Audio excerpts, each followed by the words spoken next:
situasi di sana seperti apa? Bisa dijelaskan? Ya, Tommy dan juga pemirsa, pada sore hari ini kita akan membahas mengenai rencana penggusuran Kampung Luar Batang dan juga beberapa kampung di Kecamatan Penjaringan, Jakarta Utara. Dan ini wacana ini sudah mengemuka sejak beberapa minggu terakhir. Dan pada sore hari ini warga berkumpul di Masjid Luar Batang untuk mendengarkan atau berdialog bersama kuasa hukum mereka, yaitu Yusril Iza Mahendra. Dan Pak Yusril sendiri saat ini sudah hadir bersama kami untuk berdialog membahas mengenai rencana penggusuran Kampung Luar Batang. Selamat sore Pak Yusril. Ya, selamat sore. Terima kasih sudah hadir. Ya, waalaikumsalam. Dan juga ada Bapak Lius Sungkarisma dari Koordinator Komunitas Tionghoa Anti Korupsi atau Komtak. Selamat sore, Pak. Selamat sore. Baik. Dan ada Bapak Mansur Amin selaku Koordinator Warga Luar Batang. Selamat sore, Pak Mansur. Selamat sore. Assalamualaikum warahmatullahi wabarakatuh. Waalaikumsalam warahmatullahi. Ya, itulah tadi Tommy yang narasumber yang akan berbincang bersama kami pada sore hari ini mengenai rencana penggusuran Kampung Luar Batang di Penjaringan, Jakarta Utara, atau surat peringatan kedua untuk penggusuran kawasan di Penjaringan, Jakarta Utara ini. Tapi Pak Yusril, Pak Lius, dan juga Bang Mansur, mungkin kita akan mendengar dulu keluhan dari warga sebelum kita melanjutkan dialog pada sore hari ini. Ada yang mau menyampaikan aspirasinya? Oke, dengan Bapak siapa? Pak Muhammad. Pak Muhammad, apa yang mungkin bisa disampaikan kepada Bapak-Bapak yang ada bersama saya saat ini? Pak Yusril, hari ini kami mendapatkan SP2 dari Pemkot, dalam hal ini Bapak Wali Kota Jakarta Utara, yang artinya dalam waktu 3 hari kami harus mengosongkan rumah dan membongkar. Kemudian kami tidak diberikan opsi lain selain pindah ke rumah susun. Tentunya bagi kami ini sangat memberatkan karena kami harus meninggalkan harta benda yang selama ini kita kumpulkan dengan susah payah. Dan tidak ada kejelasan sama sekali dari Pemkot khususnya. Apalagi kemarin kami mendapatkan informasi dari Bapak Camat pada hari Senin yang lalu bahwa akan ada penundaan selama masa ujian anak sekolah dan menjelang bulan Ramadan ini. Tapi nyatanya dari Bapak Wali Kota tetap mengeluarkan SP2 pada pagi hari ini. Bapak dari kampung mana, Pak? Dari Pasar Ikan. Oke.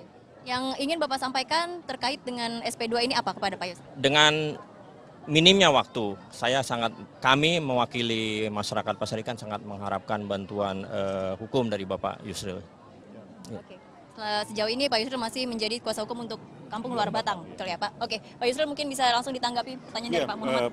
Nanti kita bahas masalah ini dan saya minta juga ada kuasa dari masyarakat Pasar Ikan yang disuruh pindah dari kawasan ini, dan juga saya ingin tahu apakah mereka mempunyai hak-hak atas tanah di daerah itu seperti masyarakat Luar Batang. Kalau masyarakat Luar Batang mereka punya sertifikat sebagian, baik hak milik maupun hak guna bangunan dan surat-surat yang lain.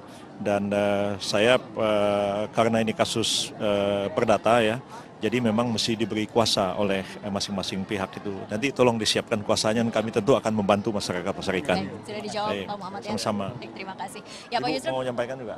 Sama. Oke, mau disampaikan. Masih Pak, ini yang bikin saya kaget. Masalahnya saya dapat SP2 langsung. Itu ada saya nggak begitu tahu, tiba-tiba SP2 langsung dikasih di bawah pintu. Ya, dan saya hari Sabtu mesti harus mengosongkan rumah saya Pak di Pasar Ikan RT 11, sedangkan di dalam udah banyak polisi pada bawa senjata. Kami kan tinggal berapa rumah yang masih bertahan di situ. Mereka semua pada nangis Pak, udah nggak bisa pegangan apa-apa. Jadi kita di rumah hanya pada punya rumahnya aja yang masih pada bertahan Pak. Yang lainnya namanya orang pengontrak, mereka udah pada pergi gitu Pak. Jadi saya mau berlindung sama siapa gitu loh. Sedangkan ini dikasih waktunya hari Sabtu semester keluar gitu. Saya berat sama anak-anak yang gak ada bapaknya itu doang Pak. Minta perlindungan, kalau ya toh andaikan dikasih waktu, ya tolonglah habis lebaran gitu. Jangan terlalu cekat sekali gitu Pak. Pribadi saya menekan saya, kalau dikasih rusun sekarang ini saya belum siap gitu. Ibu di Pasar Ikan di juga Pasar Ikan RT 11 dekat daerah lelang pelelangan. Baik. Dan 1 orang meninggal dunia tadi setelah sampai ada yang shock di akuarium 1 di dekat bagian pinggir kali 1. Sok kami semua menerima SP2, hari Sabtu harus kosongkan. Bagaimana Pak? Sedang anak-anak semua di rumah pada nangis. Berhubung saya ngedenger sini, saya nggak mikirin apa-apa Pak. Saya langsung nemuin Bapak aja. Ya gimana Pak, waktu udah nyeket sekali gitu. Saya suruh keluar besok Sabtu juga. Saya mau cari perlindungan kemana Pak? Baik. Bagaimana Pak Yusril? Ya, mungkin memang, apa yang harus dipersiapkan warga begitu? Mungkin ya, berupa sertifikat. Saya sebenarnya sangat lainnya. prihatin dengan keadaan seperti ini ya. Saya sebenarnya ingin menolak tindakan sewenang-wenang yang dilakukan terhadap warga masyarakat kecil seperti ini. Yang sebaiknya pemerintah DKI mengedepankan dialog, dan kami setelah nanti mendapat kuasa dari masyarakat Pasar Ikan, juga akan melakukan tindakan hukum yang sama menghadapi Pemda DKI supaya tidak sewenang-wenang kepada warga, kasihan mereka. Anda mengatakan tindakan sewenang-wenang. Anda juga pasti sangat mengenal kawasan ini. Tadi mungkin kita sudah berbicara mengenai sejak tahun 1970, Pak Yusril juga sudah sering mengunjungi kawasan Luar Batang ini. Tindakan sewenang-wenang seperti apa, Pak? Mungkin yang diterima oleh warga saat ini ketika Pemprov DKI saya akan sudah kenal daerah ini gitu. sejak tahun 1976. Ya. Pertama kali saya datang ke sini dan tahu tentang makam keramat Luar Batang itu dari kakek saya. Dan tempat ini memang menjadi tempat yang dikenal banyak oleh umat Islam di Indonesia. Dan saya tahu juga dari buku-buku sejarah keberadaan kampung ini sejak tahun 1730 ya. Dibeli oleh Said Al-Idrus kepada pemerintah Belanda dan dia diizinkan untuk membangun masjid dan membiarkan masyarakat tinggal di kampung Luar Batang ini. Dan karena itu sebenarnya ini bukan hak dari pemerintah Hindia Belanda. Jadi ini adalah hak dari Said Al-Idrus yang beliau meninggal dan dimakamkan di sini, dan turun-temurun tempat ini menjadi kampung. Dan sekarang ini beberapa warga masyarakat tuh punya sertifikat hak milik, punya sertifikat hak guna bangunan atas tanah yang ada di kampung Luar Batang ini. Karena itu tidak bisa Pemda DKI semena-mena mengatakan bahwa ini aset pemerintah DKI.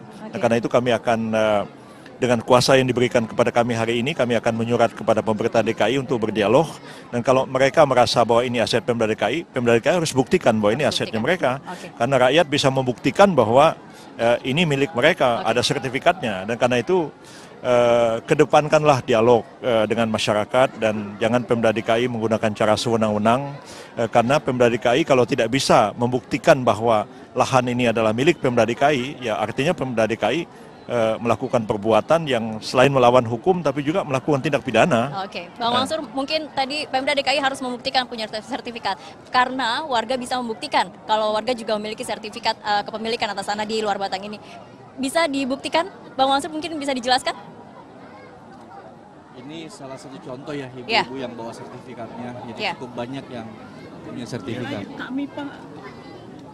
Oh iya. Baik. Kebijaksanaan Bapak Harapan. Iya. Bisa sambil dijelaskan, Pak Mansur? Iya. Ya, ibu kita ini secara jujur orang yang sangat lemah, yang harusnya kita bantu negara. Jadi silakan lihat sana ibu. Cukup banyak ya orang-orang tua kita yang tekanannya luar biasa. Kematian sebetulnya bukan hanya di akuarium. Di Luar Batang juga kemarin juga ada yang meninggal karena begitu syoknya menerima kabar penggusuran ini. Yang pasti dari kami adalah kampung Luar Batang itu beda dengan kampung-kampung yang lain. Karena ini kampung tertua, kampung yang udah ada sejak zaman kerajaan Hindu Sunda Pajajaran. Ini sudah ada. Kemudian berkembang sampai pada akhirnya ini diakui sebagai wilayah kawasan Kota Tua Jakarta, kawasan Kampung Pusaka, kawasan zona 1 Kota Tua Jakarta. Yang seharusnya pemerintah itu justru menjaga keberadaan kampung ini, melestarikan adat istiadat kampung ini, melestarikan segala sesuatu tentang peninggalan masa lalu di kampung ini. Jadi bukannya malah harus digusur, apalagi kan sekarang lagi diperjuangkan untuk meraih World Heritage gitu loh. Ini kontradiktif. Baik, terima kasih Bang Mansur. Baik, terima kasih pemirsa, Anda masih bersama kami di iNews Petang. Saya langsung ke Pak Yusril lagi. Pak Yusril, seperti pertanyaan saya tadi, sebenarnya tekad Anda untuk memperjuangkan warga di sini adalah karena kawasan heritage atau untuk memperjuangkan ganti rugi yang seharusnya diterima oleh warga? Sampai hari ini warga tidak pernah bicara tentang ganti rugi. Karena mereka ingin bertahan di kampung ini. Karena mereka sudah tinggal di sini turun-temurun sejak berabad-abad yang lalu.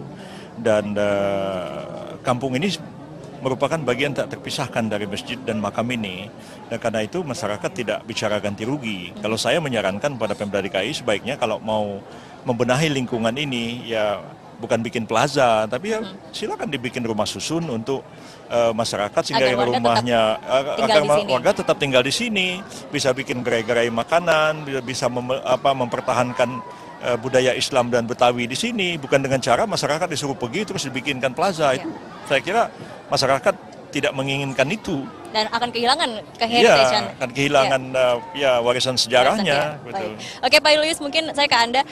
Pak Yusril di sini fokusnya adalah untuk mengadvokasi warga Luar Batang dan Anda juga berfokus pada korupsi ya, gitu ya, yang terjadi pada proyek reklamasi yang sekarang sedang mencuat seperti itu. Anda melihat apakah penggusuran ini juga terkait langsung dengan proyek reklamasi? Ya pasti dong, karena daerah sini kan kita tahu pengembangnya itu orang-orang pengembang yang ikut dalam proyek reklamasi. Saya lihat gubernur kita ini membangun Jakarta bukan buat rakyat miskin, nggak ada lagi tuh. Dia cuma buat pengembang. Dia mau bikin kaya pengembang. Kalau betul dia mau tata, seperti Pak Yusril bilang, ini kesejarahannya ini kan udah sangat lama. Bangunan-bangunan yang ini semua dibangun, diperbaiki, dijadiin kampung nelayan, jangan digusur. Ini digusur kan kepentingannya udah jelas. Dibikin taman untuk memperindah apartemen-apartemen yang dibangun oleh konglomerat itu. Nah ini yang harus kita sadari betul. Dan saya pikir kalau gubernur ngotot, presiden harus turun tangan. Karena ini masalah serius. Warga Jakarta nggak ada yang pilih Ahok jadi gubernur. Pilih Jokowi jadi gubernur. Pada saat Jokowi jadi gubernur, nggak ada keresahan sampai begini. Tapi begitu si Ahok gantiin Jokowi, mulai kurang ajar. Jadi saya pikir Ahok mesti tahu diri lah. Jangan pamer kekuasaan kepada rakyat kecil. Saya bukan soal hukumnya. Dengan Pak Yusril turun secara hukum, saya akan turun secara moral. Banyak teman-teman saya mau ikut nanti melawan kalau Ahok menggusur pakai tentara dan polisi. Dan jangan pikir rakyat takut. Rakyat ini udah cukup sabar. Jangan dibikin susah lagi. Dan saya pikir Pak Jokowi ini pasti mendengar ini. Dan Pak Jokowi harus turun tangan. Ini ibu kota. Kalau ibu kota ini dibangun hanya untuk segelintir kepentingan pengembang-pengembang kaya, apa kepentingannya? Reklamasi. Reklamasi itu cuma buat kepentingan segelintir orang yang punya duit doang dan memperkaya pengembang. Nah itu yang saya bilang. Saya sesalkan itu Ibu Susi. Yang tadinya saya pikir bisa galak sama Ahok, kok kemarin loyo itu. Dia puji Ahok hebat. Hebat apanya? Kalau hebat dia berani bicara tentang sumber waras. Dia tidak terlibat.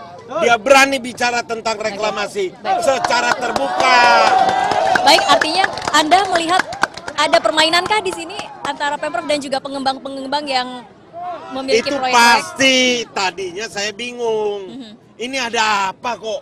Semua rumah-rumah kumuh itu harusnya dia bina, dia perbaiki jadi kampung-kampung yang manusiawi. Karena saya punya pengalaman, Jaya Suprana punya anak buah itu, dia terima duit sama Jokowi 36 juta untuk memperbaiki rumah. Tapi begitu zaman Ahok, dia terima peringatan untuk ngosongin rumah. Ini ada yang salah. Nah ini yang harus dilawan. Dan untuk itu saya datang ke sini. Kalau hukumnya udah ada Pak Yusril. Dan satu hal perlu dicatat. Kita ini bukan mau bela begini buat jadi calon gubernur. Bukan. Kita mau ngajak rakyat bersatu. Lawan kezoliman gubernur. Baik, Pak. Terima kasih Pak Lius. Dan mungkin Pak Mansur bisa dijawab. Ketika ada wacana untuk menggusur kampung Luar Batang ini, berapa warga Pak sebenarnya yang akan terdampak? Berapa warga yang akan kehilangan tempat tinggal? Cukup banyak Mbak, karena ada beberapa RT. Tapi yang paling inti buat kami adalah kami akan bertahan mati-matian tidak mau digusur. Berdasarkan latar belakang sejarah dan budaya. Yang paling pasti yang harus diingat di sini, itu Pak Ahok itu udah menghancurkan Pancasila, menginjak-injak Pancasila. Nah ini harus dihukum dong. Kalau cuma bilang kayak bebek nungguin aja dapat hukuman, masa dia enggak? Itu yang pertama. Yang pastinya lagi, Ahok jujurlah buka blueprint. Buka blueprint karena apa? Anda nggak pakai APBD kok, yang Anda pakai itu uang swasta gitu loh. Baik. Pasti ada tagihan di belakangnya. Nah ini tagihannya. Sumber saya dan kita ke Pak Yusril. Pak Yusril mungkin tadi sebelum jeda saya sudah menanyakan bahwa proyek revitalisasi ini akan menggunakan dana CSR. Artinya itu masih belum tahu kita blueprintnya seperti apa di APBD dan juga Pemprov. Tanggapan Anda? Ya, banyak lokasi yang sebenarnya tidak ada izin apa-apa, tidak ada persetujuan dari DPRD, tidak ada dalam blueprint pemerintah DKI Jaya, tapi tiba-tiba dibangun satu bangunan, jalan, jembatan, satu kegiatan yang dananya bukan berasal dari APBD, dananya berasal dari CSR atau dana kompensasi dari pembuatan pulau-pulau di reklamasi di pantai utara Jakarta itu. Dan menurut saya ini cara-cara tidak sehat dalam menjalankan roda pemerintahan, apalagi tiba-tiba rakyat menjadi korban, harus digusur ke tempat lain, harus dipaksa suruh pindah meninggalkan tempat ini. Ya saya akan membela rakyat dan membantu mereka menghadapi hal ini karena mereka mempunyai hak untuk tetap bertahan di daerah ini dan juga memelihara warisan sejarah dan nilai spiritual dari masjid dan makam yang ada di sini. Dan karena itu saya menghimbau pada pemerintah DKI, jangan pindahkan rakyat di sini. Benahi aja kampung ini, bikin jadi bagus.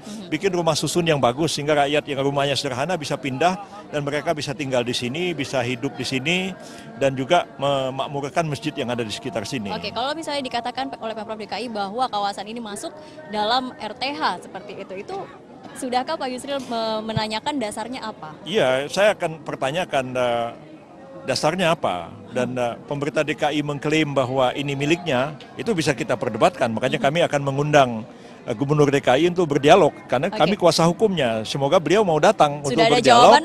Belum, kami baru dapat kuasa hari ini. Besok kami layangkan surat, paling tidak wali kota datang sini berdialog, ya rakyat nih punya sertifikat, nih punya bukti-bukti mereka memiliki tanah di sini. Anda mengklaim tanah ini milik DKI, coba buktikan mana surat-suratnya. Kalau nggak ada ya Anda pergi dari sini. Itu aja. Baik, Pak Lius, dana CSR seringkali digunakan oleh Pemprov untuk merevitalisasi atau melakukan relokasi terhadap warga di kampung-kampung seperti itu. Anda melihat ini juga permainan? Ya, kalau sebelum kasus anggota DPRD yang ketangkep tangan itu terima dari pengembang, saya susah ngomong ya. Tapi dengan ini jalan Tuhan ya, jangan main-main kerja kita ini, Tuhan akan bantu kita ini. Dengan kemarin tertangkapnya dan terbukanya dan jadi tersangkanya Direktur Utama pengembang, saya lihat sebentar lagi ini terang benderang semua kelihatan. Dan saya senang Pak Yusril ini datang membela secara hukum. Jadi kita bukan nggak secara hukum. Saya ingatkan Gubernur, jangan sok main aksi-aksian jago-jagoan main di luar hukum. Baik. Bang Mansur, mungkin terakhir Bang, ada yang mau disampaikan pada sore hari ini terkait dengan rencana penggusuran Bang? Yang paling pasti tolong Pak Ahok jangan benturkan tentara dengan rakyat. Jangan benturkan polisi dengan rakyat. Karena kalau Anda belajar dari pengalaman peristiwa Priuk, itu kan luar biasa dahsyatnya. Anda harus belajar dari peristiwa makam Mbah Priuk. Rakyat umat Islam dibenturkan dengan Satpol PP. Bahayanya lagi, dia mau bikin lagi tragedi Mei kan. Mau dibenturkan antara orang pribumi dan non etnis. Tolonglah, ini bahaya banget. Betul-betul bahaya. Di samping saya ini ada ibu-ibu yang insya Allah mau menyerahkan bukti-bukti bahwa mereka bukan warga ilegal. Pak, kami hanya memohon dan meminta bantuan dari Bapak untuk kami warga akuarium Pasar Ikan agar tidak ada pembongkaran. Itu harapan kami untuk itu, Pak. Oke, Bu, mungkin bisa disebutkan ini bukti-buktinya apa saja, Bu? Kakak, BPKB itu apa? PBB sama KTP. Pak Yusril mungkin bisa ditanggapi sekalian untuk statement closing Anda, Pak. Kasus yang baru dan diserahkan kepada saya. Karena kemarin yang tangan itu adalah masyarakat luar Batang. Yang sekarang ini kan Pasar Ikan. Ya, akuarium itu saya lihat di peta Belanda memang adanya di tengah laut dulunya ya, tapi sekarang sudah menyatu jadi daratan. Tapi saya akan pelajari kasus ini dan tentu saya ingin membantu masyarakat supaya tidak terzalimi oleh pemerintah. Sama-sama, terima kasih banyak. Baik, sama-sama. Terima kasih Ibu. Pak Yusril. Kami sudah mendapatkan SP2. Baik, terima kasih.